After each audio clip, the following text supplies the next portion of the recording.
तिकडे बीड जिल्ह्यात मागील 4 दिवसांपासून दमदार पावसाने हजेरी लावलेली आहे।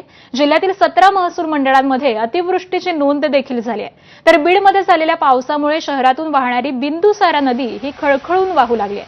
दुसरीकडे बिंदुसारा धरण प्रकल्पामध्ये दमदार पाऊस झाल्यामुळे या मान्सूनमध्ये सलग 3 वेळा हे धरण पूर्ण क्षमतेने भरलंय। त्यामुळे बीडकरांची पाण्याची चिंता मात्र मिटलेली आहे आणि याचाच आढावा घेतलाय आमच्या प्रतिनिधींनी। पाहूयात।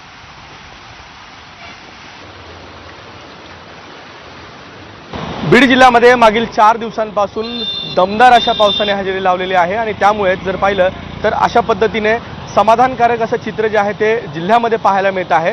मी सध्या उभा आहे बीड शहरातील बिंदुसारा या नदी पात्रामध्ये आणि या ठिकाणी जर पाहिलं तर मागील 4 दिवसांपासून जो पाऊस सुरू आहे त्या पावसानं ही नदी जी आहे खळखळून अशी वाहते आहे, कारण की याच परिसरामध्ये मोठ्या प्रमाणात पाऊस झाला आणि या पावसानं बीड शहरातली जाणारी जी नदी आहे ती आता खळखळून वाहताना पाहायला मिळत आहे।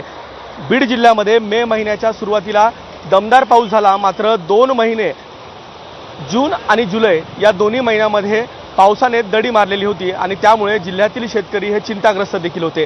परंतु ऑगस्ट महिन्यामध्ये जर पाहिलं तर 14 तारखेपासून जिल्ह्यामध्ये पाऊस पडतो आहे आणि या पावसाने 17 महसूल मंडळामध्ये अतिवृष्टीची देखील नोंद झालेली आहे आणि त्यामुळेच जे खरीपाची पिकं आहेत त्याला देखील मोठा दिलासा जो आहे तो मिळालेला आहे आणि जिल्ह्यामध्ये ठिकठिकाणी अशा स्वरूपाचं जे चित्र आहे ते पाहायला मिळतंय। याबरोबर जर पाहिलं तर बीड, पाटोदा, शिरूर आणि गेवराई या तालुक्यांमध्ये समाधानकारक असं चित्र पाहायला मिळते आणि ज्या नद्या आहेत, नाले आहेत ते तुडुंब भरून वाहताना देखील पाहायला मिळते आणि त्यामुळेच जिल्ह्यातील शेतकऱ्यांना या ठिकाणी मोठा दिलासा जो आहे तो मिळालेला आहे। कॅमेरामन प्रमोद जोशीसह विकास माने, एबीपी माझा, बीड।